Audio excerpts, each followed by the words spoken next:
একদিন 5 লাখ 10 লাখ টাকা দিয়ে সহযোগিতা করতে পারবে, সারা জীবনে যদি তার দায়িত্ব নেন আপনারা দেখুন আপনাদের কত বড় ক্ষমতা আছে বহিষ্কারের, আপনারা তা নেবেন না। আপনারা খালি মানুষের মিডিয়ার সামনে জনগণের সামনে দেখে দিলেন, তারা বহিষ্কার হয়ে গেল। আর আপনারা ফাঁসিতে ঝুলে কার্যকর করে দেখেন না, দেশের অন্যায় করলে তার প্রতিবাদ করলে, এই ধরনের হত্যা করলে তাদের বিচার হলে ফাঁসি ফাঁসি ফাঁসি। সে বিএনপি করে, সে বিএনপি করতে এটা বড় কথা না। সবচেয়ে বড় কথা হলো যে সে সন্ত্রাসী কোনো দল থাকতে পারে না, সে সন্ত্রাসী। যারা মাসে তার একটা, আমরা এখন আলুর কাছে একটা কথা বলবো, দেশের জনগণের একটা বলে তারা সন্ত্রাসী। তারা যদি একদলই হবে প্রকাশ্যে একটা মানুষ হয়ে একটা মানুষও কীভাবে এরকম করে পারে, সে কোনো দলের কর্মী হতে পারে না, কারণ সে সন্ত্রাসী। এটাই তার একটা পরিচয়, আমরা এর বাইরে কোনো পরিচয় না। সন্ত্রাসী হোক যারা আমরা পরিচয় দেবো, এবং যারা মারছে তাদেরকে আমরা শাস্তির ব্যবস্থা চাই, আর কিছু চাই না। আজকের এই ঘটনাতে বাংলাদেশের যারা আমাকে বিএনপির লোক আছে, বেশিরভাগ লোক বেশি আওয়ামী লীগের দালাল। আজকে আমার দালাল বলবে অনেকেই, হিরোল আওয়ামী লীগের দালালি হয়ে কথাবার্তা বলতেছে, অনেকে বলবি, দেখবেন কমেন্টে আমাকে গালি করবি। কিন্তু প্রকৃতপক্ষে আমি 4 বার জাতীয় সংসদ নির্বাচন করেছি, জনগণের পাশে ছিলাম, আগেও ছিলাম, এখনও আছে। এবং আমি যে 4 বার নির্বাচন করে 3 বার হামলার শিকার হয়েছি, আমিও তো মার খেয়েছি, আওয়ামী লীগের আমলে মার খেয়েছি, বিএনপি আমাকে মারধর করেছে।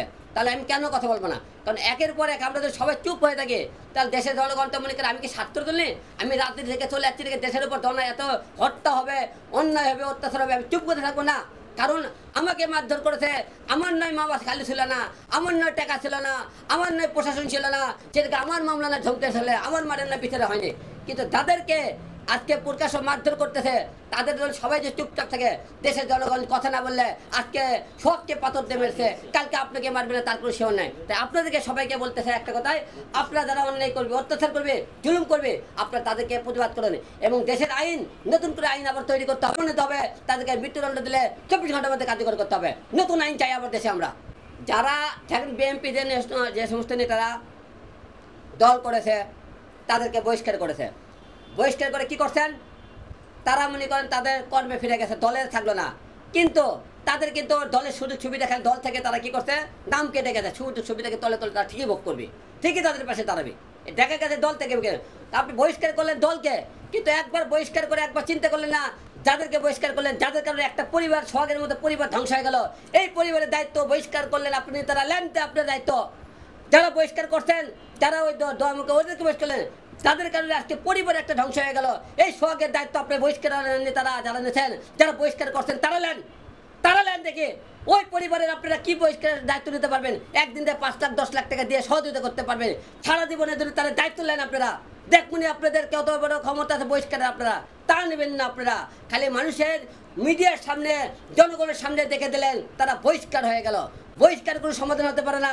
তাদের আইন হাতে তুলে দিয়ে তাদের হত্যা করেছে, মূল তাদের প্রমাণ হয়েছে, এবং মৃত্যুদণ্ড করে তারা আপনারা ফাঁসিতে ঝুলে কার্যকর করে দেখেন না, দেশের অন্যায় করলে তার প্রতিবাদ করলে, এই ধরনের হত্যা করলে তাদের বিচার হলে ফাঁসি ফাঁসি ফাঁসি।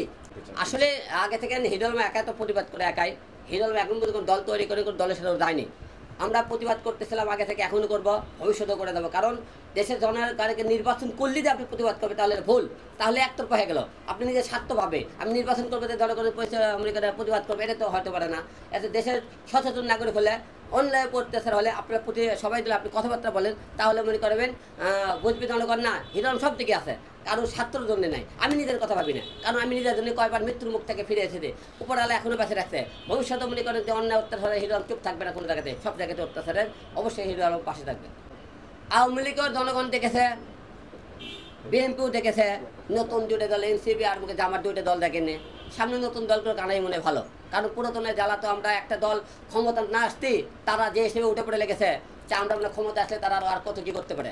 তাই আমরা অবশ্যই চাবো, দেশের জনগণ চোখ মুখ খুলে গেছে, দেশের জনগণ এখন ভালো মন্দ বোঝা শিখছে, এবং এবার বলে জনগণ মন খুলে ভোট কেন্দ্রে ভোট দিতে যেতে পারবে, সুষ্ঠু নির্বাচন হবে জনগণের। আমরা শুনতেছি সব কিছু সুষ্ঠু হয়, জনগণ এবার আমার মনে হয় আপনারা হিসেব করে আমাদের দেশের জনগণের প্রতিনিধি তৈরি নিয়ে আসবেন, এবং এমন একজনকে প্রধানমন্ত্রী বানাবেন যাদেরকে নিয়ে আমরা নতুন কিছু আশা করি, এবং দেশের আইনের কিছু পরিবর্তন আনতে হবে, প্রশাসন কিছু পরিবর্তন আনতে হবে, এবং দেশের আইন শৃঙ্খলা বাহিনী আরও আমাদের কঠোর হতে হবে, নাহলে বাংলাদেশ ঠিক করা খুব কঠিন হয়ে যাবে। তারেক রহমানকে একটা বার্তা দিতে চাই, আপনারা বহিষ্কার করে কোনো সন্তান ফিরে দিতে পারবেন না, কোনো বাবাকে ফিরে দিতে পারবেন, আপনারা একটা পরিবারকে আপনারা সুখী রাখতে পারবেন না।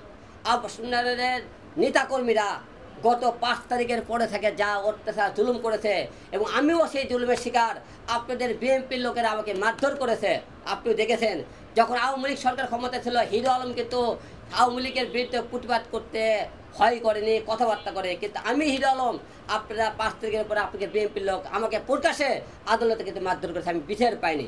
তাই আপনাদেরকে বলতে চাই, জনগণ আপনাদের উপর একটা আশা রেখেছিল আওয়ামী লীগ সরকার গেলে আপনাদের দ্বারাই ভালো কিছু হবে। কিন্তু আপনারা ক্ষমতা না দেওয়ার আগে আপনাদের নেতাকর্মীরা যা শুরু করছে, জনগণ এতে আপনারা ভবিষ্যতে আপনারা নেতা হওয়া এবং ক্ষমতা এবং নির্বাচনে জয়ী হওয়া খুব কঠিন হয়ে যাবে। এটা জনগণের আপনাদের যে সমস্ত কর্মীরা আছে তাদেরকে এখনও সতর্ক হতে বলেন, এখনও ভালো হতে বলেন, চাঁদাবাজি বন্ধ করতে বলেন, এ সময় লুটপাট করতে বন্ধ করেন এবং জনগণের পাশে দাঁড়াতে বলেন।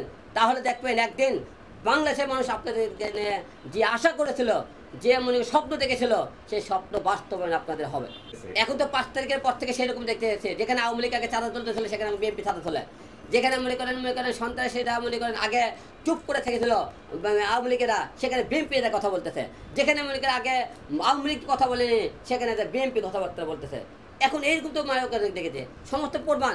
আমাকে অনেকে লোক হয়তো আওয়ামী লীগের দালাল হলে দালাল হতে পারি, কথা নাই, তোদের ব্যক্তিগত বিষয়, কে কি বলি সেটা হিরো আলমের কোনো সমস্যা নাই। কিন্তু হিরো আলম যখন মারধর করছিল তখন তো এই দালালটা কই গেছিলি, চুপচাপ ছিলি কেন? কয় না কিন্তু মারলো আমারে, যে মানুষের কথা কোনো কাউন্টে লাভ নাই। আমার কথা হলে 70 জয় অল টাইম, 70 জয় হবে। আপনার বগুড়ার কি অবস্থা, বগুড়া এলাকার কি অবস্থা বর্তমানে? বগুড়া অবস্থা আগেও দেখতেন যেরকম এখন এরকম।